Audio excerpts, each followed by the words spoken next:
Hello, everyone. I'm Dominique. And I'm Christina, and we are the Connected in Glass podcast. Every week, we will feature interviews with glass artists who speak to their creative processes and overcoming challenges. These conversations are real and raw. We hope that by sharing these stories, you're able to find some connection and know that you're not alone. We just wanted to take a moment to thank you for listening to our podcast.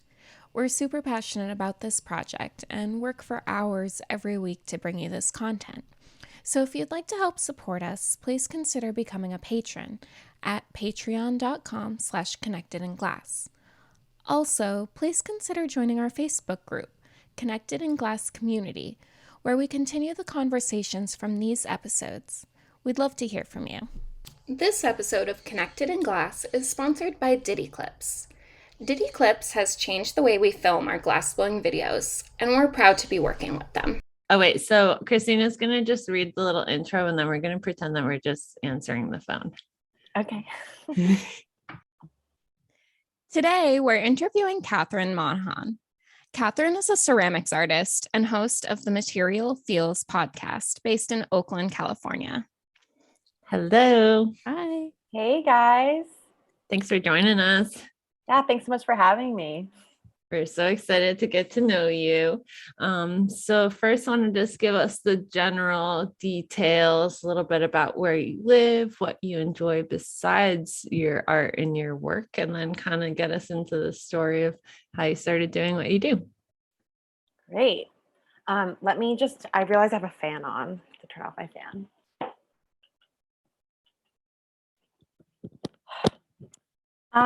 So I am a mixed media artist. Ceramics is my first love. I'm based in Oakland, California. I'm from New York. And I'm also an audio storyteller. So I fell in love with podcasting a couple years ago, and I make a show about art and art materials and various creative practices. Yeah, and that's how we found you. So how did you start with ceramics? Let's start with that first. Sure. So I grew up making all kinds of art. My grandfather was an artist, and he taught me how to draw. He's a designer, and I was really into painting and drawing as a kid and as a middle schooler. And then I went to boarding school when I was 13. So I was a year younger than everybody in my class, and I was I was looking for a home away from home, I guess. And I wanted to be in a painting class. And I was like, I have to get into this painting class. This is really important. And then it was full. So I got put into a ceramics class, and I was like, I don't even know what ceramics is. This isn't painting. I'm mad. And then I went in and I just fell in love, and I would spend every evening at the art center. I actually got my school to allow me to have ceramics be my winter sport. I was like, it's physical. This is a sport. So I spent a lot of time doing that as a teenager. And so that kind of solidified the ceramic studio as a home away from home throughout my life. And then tell us how you got into the podcasting world.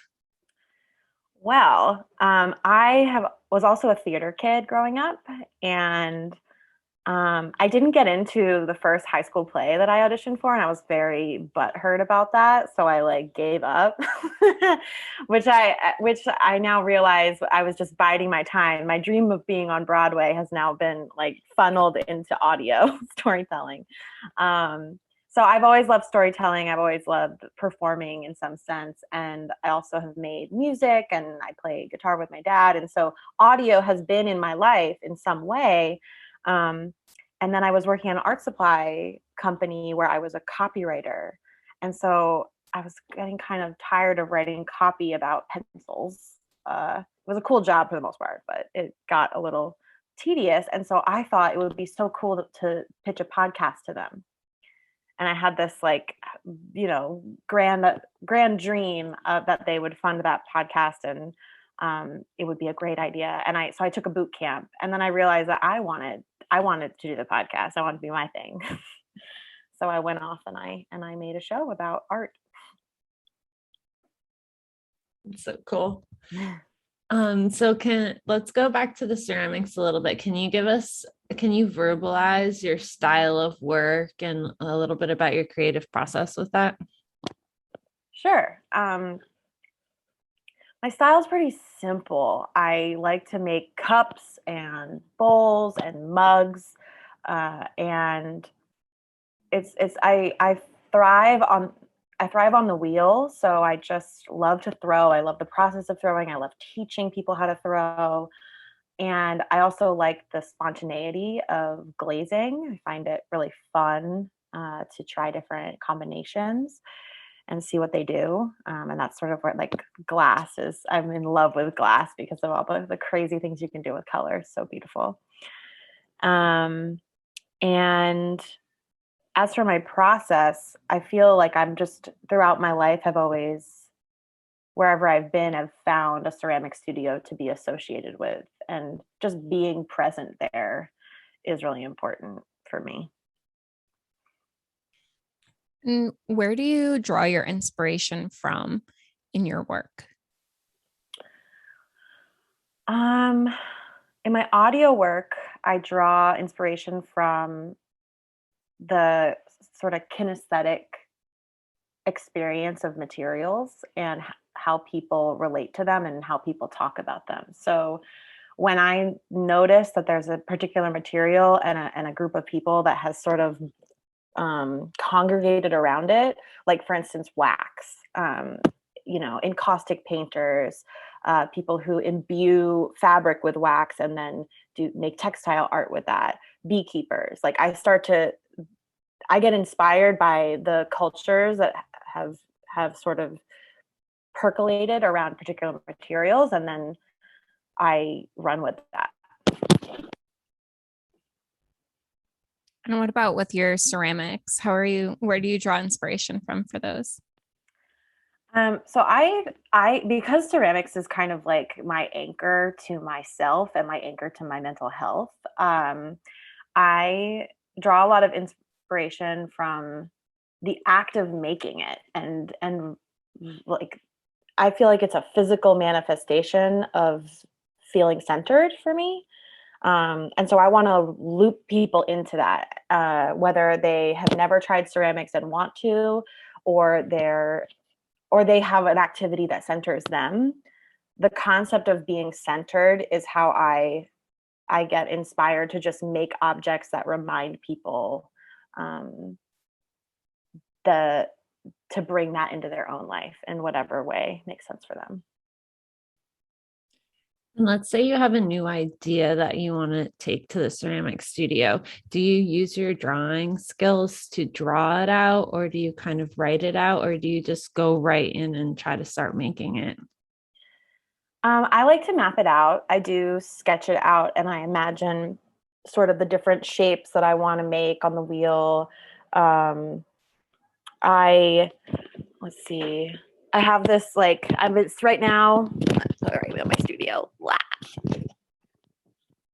I'm really inspired by this right now, which is I'm showing you guys a cylinder record from the late 1800s, and it is the first recorded sound. And so I was inspired by this recreating this and with ceramics and with mold making. So I'm working on that right now, and that required, I mapped it out back here, sketched it out, measured it, and when I'm drawing, it does allow for like new ideas to spark because you can add them so quickly with the stroke of a pencil. So. Do you feel like you always have creative ideas that you want to pursue, or do you ever feel that you're stuck in one or both mediums at the same time? Yeah, I have a lot of ideas, and then sometimes I get burnt out when I've been working on the same thing for too long. So it's important for me to always have lots of almost stations that I can go to in my mind. And sometimes it's important to just play. Like there are times where, yes, there's work I could be doing for a client, or in terms of audio, or my own personal work. or there's stuff I could be producing to sell, like functional pottery for my shop. But sometimes it's important to just like fool around. And so, yeah, I try to make sure to give myself to notice when I'm not in a good place and give myself time to do that. Do you have any hints to pass on to us that maybe have trouble acknowledging when you're getting close to running your cup too low, and thoughts on allowing yourself to play? Totally. Yeah, I think it's with my internal monologue. I start to notice the way I'm thinking about myself. Sorry, there's people outside. When I start to notice how I'm thinking about myself and the way I'm talking to myself. So, for instance, with trimming on the wheel, it's the second stage of working with the. Do you hear that? That's driving me nuts. Very barely. So rude. Okay, there's a second stage of clay where, oh my God. I'm restarting, sorry. Yeah, Fine. You're fine. do you want me to ask you again? What do you do? Wait, how do you give yourself permission to stop? I start to notice how I'm talking to myself. So for instance, there's a second stage of clay where it's leather hard, and that's when you can turn it upside down on the wheel and trim it. And you trim it to make that nice little foot at the bottom. It sits nicely on the table. But you need to be really focused, and you need to be really conscious of how thick your piece is so that you don't, with the metal tool, push through the wall and then create like essentially a hole. And so, for instance, if I'm burnt out, if I'm tired, if I'm not in the zone, you ruin your piece. You ruin it, and it's like so frustrating. And if you okay, there's clearly something happening outside that is distressful. It's like yelling trucks. Yeah. And now there's a car alarm going on. I'm just gonna take a second. Yeah, go investigate. Yeah, you do your thing. Oh, wait, I wanted to take notes on things I wanted to ask too.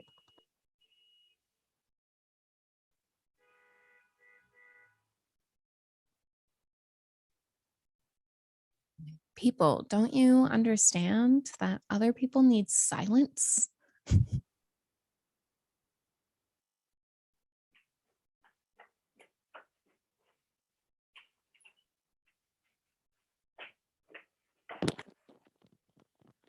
So anyway, when that happens, the level of frustration is going to be like out of proportion to the loss of that piece. And I notice that, and I start thinking like, oh, I'm not good at this. What am I doing? I've been working with clay for so long and I can't even trim my pot. Grr, and I'm really rude to myself. And I think when I start being disrespectful to myself repeatedly, it's like, that's not helpful. That's not how I would talk to a colleague or my friends or my family if I'm like in a good place. So like I go for a walk, I shower, I change my clothes, or I just go to a different creative project completely, like coloring.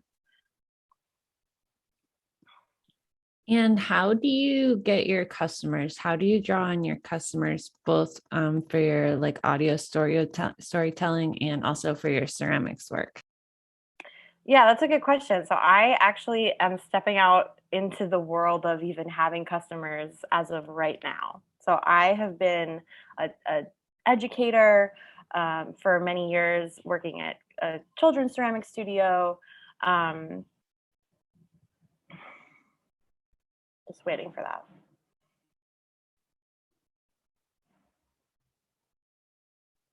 that. And I have given my work as gifts over time with the friends and family. And so now, basically through the show, through Material Feels, I became inspired by the people I was interviewing to start my own business and start sharing my work more with the world. because in the past I've just been very private about it. And as for getting customers with material feels, I guess, do you mean who I interview or listeners? A little bit of both, how you reach out to get people to interview and also how you reach your audience. Yeah, so with interviews, I have two categories, and one is like organic community, so word of mouth, people in my area or in where my friends live they're like, you need to interview this person, and they know my style. They know that I want to have deep conversations. They know that I need someone who is going to be sharing intimate parts of themselves and be comfortable with like an hour-long conversation about potentially their feelings. Um, and so that's like one half of it. And then the other half is a bit more strategic. So for instance, with Deborah, which is I think the episode that y'all listened to, the episode on class, I was watching Blown Away and I like tagged her on Instagram and I was like, I love this show. This is the best show ever. I'm having so much fun once a week, like treating myself to this show. And she reached back on Instagram and like liked it. She liked what I said. And I was like, oh my God. And so I was like, what if I could interview her? And so then that moment I realized that having an organic community style way of booking people was great in some ways, but realizing that I actually had the power to just reach out to people who were more well-known, more prominent, or just in a different people I never thought I could reach. Suddenly that social media made that possible. So I started utilizing that as well. That's really cool. I was wondering what your approach to teaching children ceramics is, and maybe how that kind of like impacts your own way that you approach ceramics yourself. Oh yeah, that's a great question. So I've always loved working with kids, and I started being an after school teacher after college. And I taught some middle schoolers a summer school session. Hold on, I'm distracted again. I'm so sorry. You're fine.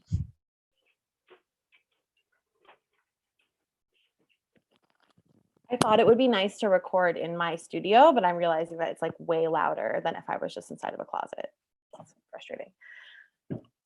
Anyway, and so what I love about working with kids is a lot of times they're not tainted by the baggage that adults have of doubting themselves, of giving up when they fail the first time. And obviously some kids like will, get more upset when things don't go their way or feel like their confidence is taking a hit, but it's so much easier to support them, I think. And so that was, I also learned from the kids, like they're just such expansive, imaginative little brains. And then, so when I got this job at Kids in Clay, which was in like 2014, I just walked in the door and I was driving by on my way to another gig and I saw the sign, Kids and Clay. And I was like, I like both of those things. That's really cool. So I went in and I asked if they were hiring. And the director there, Matthew, gave me a tour. I did an interview, and then he was like, yeah, come work for us. And what I learned there and their method is it's not like school. There's no assignments. There's no grades and there's not even any there's just so much freedom. There's so much freedom for the kids. And if they get frustrated, they're allowed to go break their piece outside. And experience that if they, and then they have to clean it up. But just there's a lot of emotional freedom that the kids get with sculpture and clay. And I think it's great. Do you think that it's been a really big shift for you now that you're not focusing on teaching to working on yourself every day or working for yourself every day? Do you feel like you have to get into a different mindset when you wake up in the morning? Yes.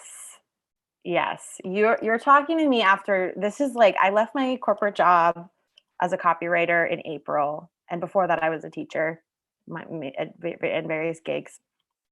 So over the past 4 months, I have been adjusting to this, and it's so wild when you become your own boss, because you learn more about that side of your personality, and you have to deal with yourself every day. There's no distract. Like when you walk into a classroom with like 12 kids, it's like all about them, and you have the steps, you got to do it. But with you, it's like, you're here, are you going to make it happen? So yeah, it's been hard.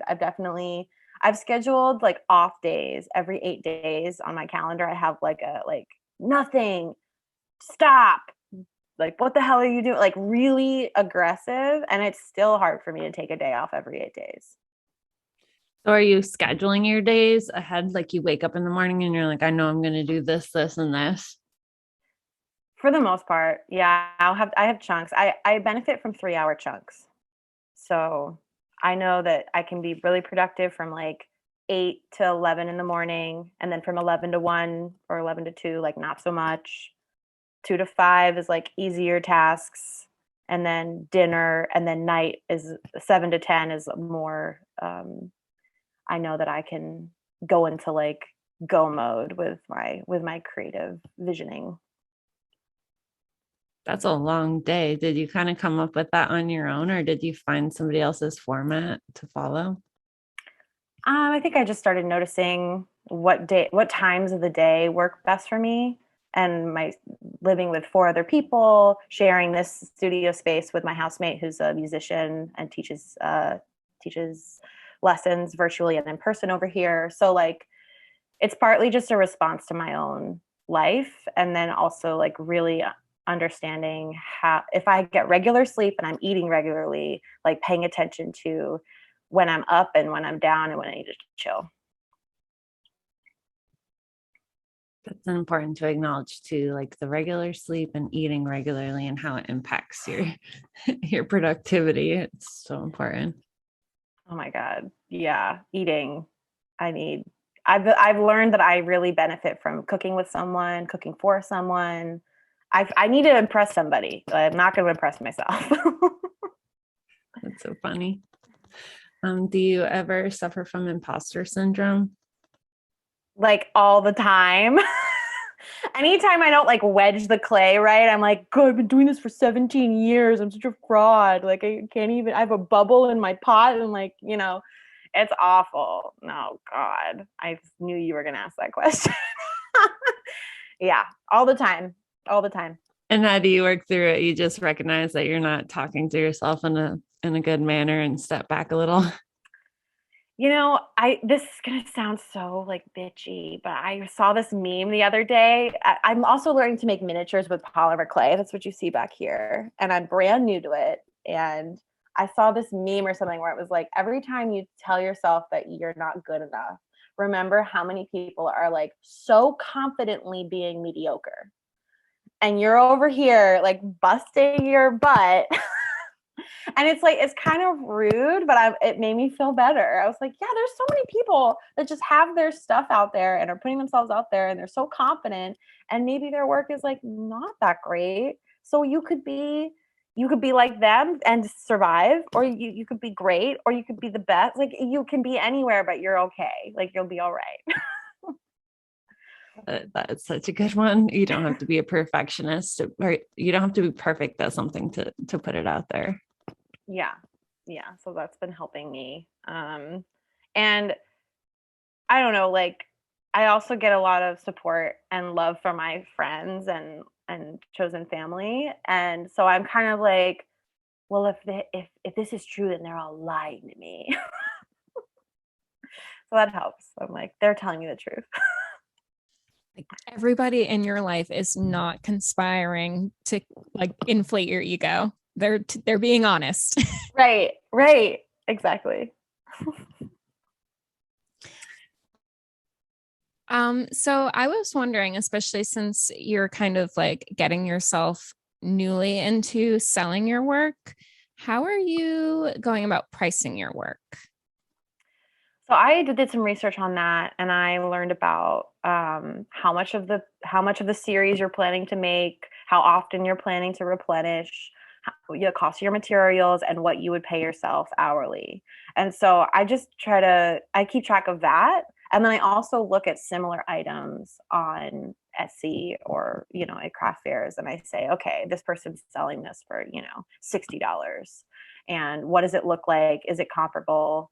And that's how I do that and how I will do that. I mean, I was asking when this was going to be aired because I'm going to be launching my online shop like in 3 weeks. So this is like, yeah, I'm pricing right now, and it's going to be my first time ever pricing. But I do the same thing with my rates as an audio producer because it's like the Wild West in that field. And so also it's a lot of like talking to other people. Like I was texting with a fellow audio producer and I was just like, what do you ask for X, Y, and Z? And they gave me a bunch of examples that ranged greatly. And I think openly talking about pricing and hourly rates and commissions, it's like empowering for all of us because we're all just trying to survive and thrive in a system that like we benefits off of us silently trying to figure it out and throwing darts at a board. And just like a little side note that Christina and I are overly organized and we do all these in bulk. So this episode will be coming out probably right after you launch your website. So for the people that are listening, make sure to check out their website because it'll be brand new. We got to support what they do. Oh, yeah. It's going to be called cxmproductions.com. And then you can go to the Etsy and see the shop at Waveform Ceramics because it's audio themed ceramics. Love it. Cool. Mm-hmm. Okay. So in your podcast episodes, I know a lot of it is kind of about like psychology and relationships. And that's something that Christina and I like to talk a lot about too. Specifically, the two favorite topics that Christina and I like to bring up are anxiety and depression, because that's our biggest struggles. And we were wondering if that's something that you battle with too, or if you have any thoughts or input to share with us about that. Sure. Yeah. I didn't realize that I was talking about psychology and relationships and mental health when I started my show 2 years ago. But when people started talking about their creative practices and their relationship to art and to their own creative spirit and the community that comes along with each material, it became clear that not only do marginalized communities experience different things in the art world, and like colonization has an impact on the art world and our mental health in the art world, like all this stuff. And then people would talk about, the state of their mind as they're making and over the course of their career. And so, and then all that stuff would come up for me too, because I meet my interviewee where they're at and I really put myself in it. So I'm just waiting for a bus to go by. So yeah, I have struggled with anxiety, social anxiety, suicidal ideation, which I recently talked about openly on the show. And that was stressful for me because we're just wrapping up National Suicide Awareness Month. And I had never openly discussed that with many people in my life, let alone my listeners. So yeah, I struggle with those things, and the way that I manage is be my work. Like I know you're not like, but for me, throwing on the wheel like grounds me to who I am, grounds me to myself. And so in a lot of ways, my work helps with that stuff. That's the sensory nature of my work. So I think that most artists can relate to using their medium as a grounding device and like just pouring themselves into it. But it is really important to talk about things like suicidal ideation, where it's not it's so stigmatized, but it's also really normal. It's like not all that out there for people to be coping with that, but we just don't talk about it because we don't want people in their lives to worry about it. And it's really good that we're starting to talk about it. Absolutely. Yeah. And because what you're sharing is so personal, how are you able to continue on without letting the judgments of others affect you sharing so much? Or maybe the perceived judgments, it might not even actually be there. I get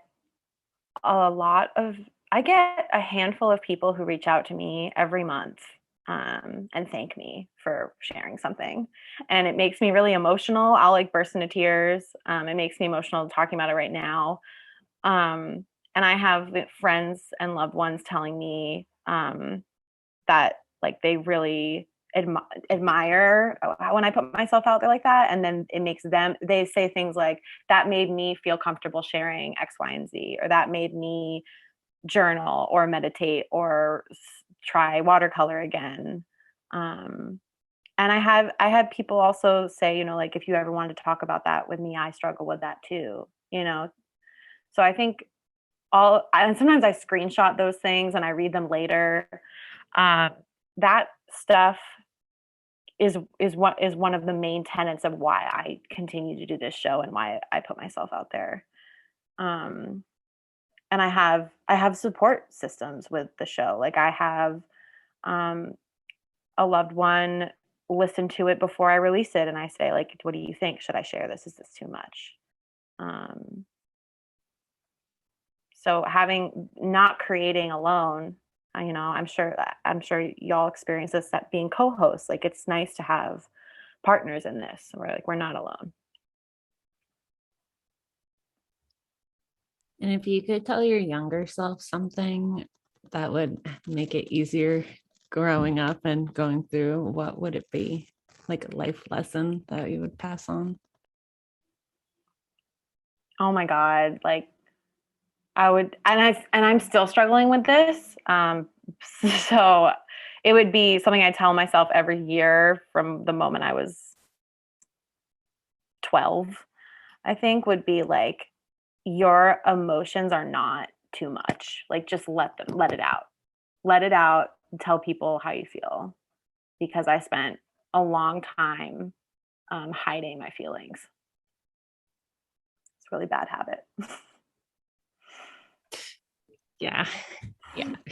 We could hear that one again. It's okay to feel your feelings. Yep. It's okay to be disappointed. It's okay to be in love. It's okay to be pissed off. And this is still stuff I struggle with every day because of the way that I waiting for a car to pass. Because of the way I sculpted my own behavior. And it's not all on me. It's also peers and modeling and society, but I feel that over time it's sculpted something that like I'm it's real hard to undo. Yeah. Do you have any questions? No, but is there anything that you feel like you want to talk about that we missed? Sure. I think we focus a lot on ceramics, which is my first love. But I like live and breathe audio right now. So I do want to just talk about like the role that sound plays in my life, because I also struggle with sound sensitivity, and I am self-diagnosed, but I'm pretty sure I have misophonia. So certain sounds make me like give me panic attacks, induce anxiety, make me feel pissed off, as you saw earlier.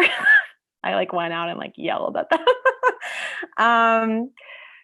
So I think it's interesting that like that medium has now become my obsession. And I see sound as sculptural. I think it is related to clay and like building out worlds and how we experience the world. So now I have a truck going by. Was there a moment in your life that you saw that you were making that shift, or did it happen really slowly? from clay to audio. Yeah, where you found that you started obsessing over it more, or you just knew that that was something you were going to seriously pursue?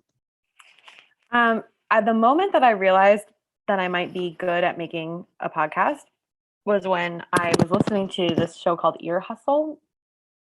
And I was hanging laundry in the backyard. And I used to live in a backyard that had lots of clotheslines, like 6 or 7 clotheslines across the backyard. And I would hang all my laundry to dry out. And so it was a long process. And I started listening to podcasts doing that activity.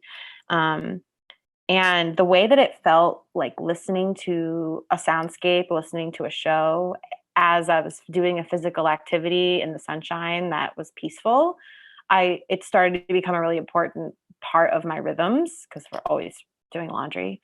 And so annoying. Laundry and food. Like, why can't it just be done?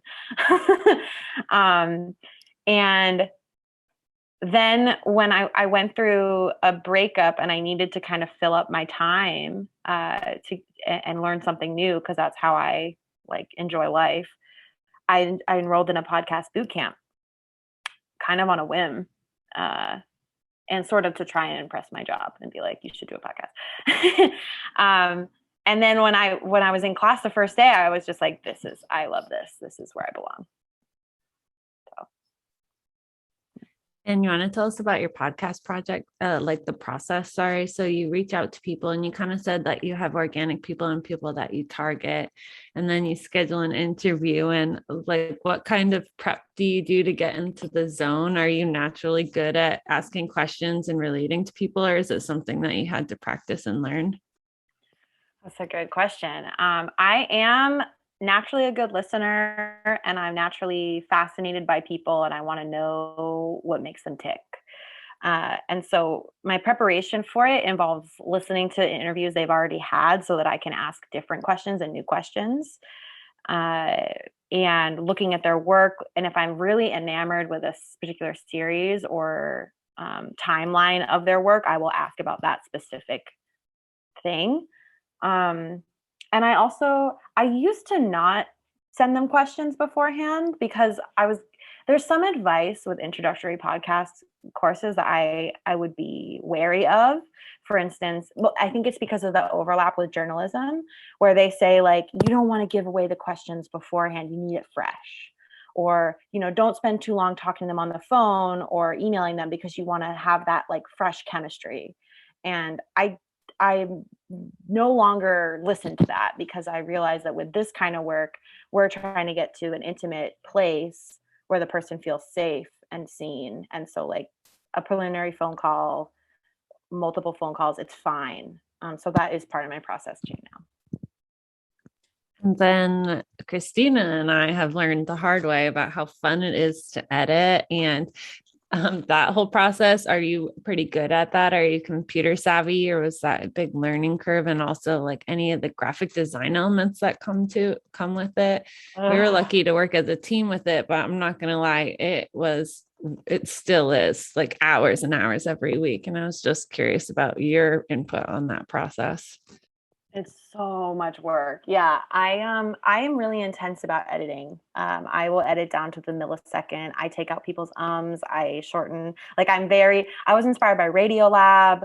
I was inspired by SF MoMA's podcast. Like I want it to be really super tight because I feel that I have this, and maybe it's over paranoid, but I have this like, oh God, like I have your attention. I need to keep it for 50 more minutes. 60 more minutes, so every second. And I've gotten better at it. I definitely was a lot slower before and wasn't using keyboard shortcuts, and I wasn't, I learned more about the digital audio workspaces, and I'm a lot more tech savvy now, like 2 years later. But I mean, it was rough. It is still rough, but it was really rough before. And then as for the graphic design stuff, yeah, that I use Canva. I don't know if you use that, but it's like super easy and to learn, but it does take a lot of time. And I there's always more to do. That's where I just kind of am like, once I start making money, I just want to pay someone to do that for me. Like I can't. We recently started using this audio editing program called Descript, and Uh-huh. it's so good. It takes out all the ums. Yeah, We were manually doing that. Yeah. yeah, I still manually do that, but I did also start using Descript like a month ago. So I'm gonna transition over. So good. So and it saves so much time. I know. I wanted to go back a little bit to the misophonia. For people who don't know, it's the most common thing that I would say relates to that is like if someone's eating around you and you just want to like hit them, like you just can't cope. How has that maybe affected your life or how you deal with even like in your art? Yeah, I mean, I think it serves me in some ways with the audio production because I'm so sensitive. Uh, but it's challenging. I mean, the pandemic actually showed me how miserable I was before because it got a lot quieter. Unfortunately, like this busy street out here, I live right off of a main thoroughfare that comes off the highway. And so with the pandemic, there was less street noise, less people on the highway, less people coming off that exit, and less people gathering to eat dinner. Like I stopped eating dinner with other people, which was great for my misophonia and terrible for my health because I stopped eating right. So yeah, it's hard. It's really hard. Some people who are close to me know about it. I mean, this is why I have these earrings in. These are earplugs that I pop in frequently. And people who the good thing about this is it makes it visible because people with invisible conditions it's the conversation is not ever sparked or started unless you do the labor of doing that. And so my loved ones and people close to me, and also just a lot of artists get it. Like they remember that I have a sound sensitivity and they will adjust for me. It's the difference between, getting some jam off of a spoon by hammering it on the side of a glass and using your hand to gently pat it. And like when somebody does that around me and I know they're doing it for me, I feel so loved. So like it's a matter of communicating what it feels like when the sounds happen, and then people taking it into their own hands to adjust their behavior, and noticing who those people are. You're like, those are some of my people. Like they remember and they care. That's such a good point to make is first, it's your responsibility to acknowledge that that's something that you have to like almost battle with. And then once you acknowledge it to a person, then like giving them ways to help you and then recognizing if they're being respectful. Yeah, absolutely. And then I had just one more question when we're talking about the sound. And do you ever play music anymore? Because it all started with music, right? And then you kind of got into your storytelling. And do you go back to music in a creative way? Or yeah. Oh yeah, music is one of the key ways to music is one of the key ways to process emotion for me, to get through mental blocks. So I listen to music, I make playlists, that are very specific playlists. I sing, I play piano, I make up songs, I play guitar, and I don't usually share that with other people. Like someone might be around and they get to like hear me a little bit, but singing is very like you breathe more, you get out feelings. I say things when I sing that I wouldn't ever say speaking. So yeah, definitely is important to me. Thanks for sharing that. Yeah, thanks for asking. That's a good question. Do you have any more questions, Tom? No, do you have any more parts of yourself that you'd like to talk about or share that maybe would help others? I guess there's just, if something feels really good, like just do it. If it feels really good, just do it and don't question it. Don't listen to the voice in your head that's questioning it, because that amazing feeling of freedom is your right, your human right. And that, I think that, like, as artists, we're constantly pushing against so many systems that are built to disenfranchise so many people. And I think that's part of the voice that's in your head telling you, like, doubting you, is part of that outside system. That's how I interpret it sometimes. Yeah, trusting your intuition, trusting yourself. Yeah. So the world needs artists. It's Yeah. true. Man, when the whole world shut down, what was everybody doing? Consuming art and media. Yep. Dabbling in their hobbies, like building their own skill sets, playing with their kids, Playing and making art. Yeah. Essential. Yeah. Thank you so much. Yeah, thank you. Yeah, So thank you nice to both. meet you. This was so great. I enjoy how you converse with your guests, and I really enjoy the whole premise of your show. So thanks for reaching out. I really feel honored. Aw, Thank you. yeah, this was really for us, and then it just became more than that. But really, like, it's like selfish almost, because like it's COVID and we couldn't be together and we needed to connect with people, and these are all just things that we want to learn and helps us grow. So it's been Brilliant. so great. That's brilliant. And you leaned into it, and now you're in season 5. Yeah. I know, it's crazy. Over Fun a year little later. COVID project that turned into like a whole thing. How many of us have had that? I mean, a lot of know. people broke out of some stuff. Mm-hmm. Yeah, I know. You got to acknowledge the beautiful things, like no traffic outside of your place until you're trying to record. Oh my gosh, I know. Typical. All right. Well, have a nice rest of your day. Oh, it's kind of early there, right? It's like 1:30 now. Yeah. Oh, so it's almost time to get out of break mode and start working again. Yeah, it's almost time for me to do small, easy tasks for 3 hours. I'm not as rigid. I make it sound so rigid, but like, it's flexible. Yeah. Like just following your flow of production mode and like chill mode. Yeah. Yeah, paying attention to that. Because if you do the opposite of the thing you really want to do in the moment, it's like, why is my life so hard now? Why be self-employed if you can't be flexible with yourself? Yeah, exactly. No, guys. We got to have a list, and we got to do the whole list until we're like so tired and grumpy. Right. No.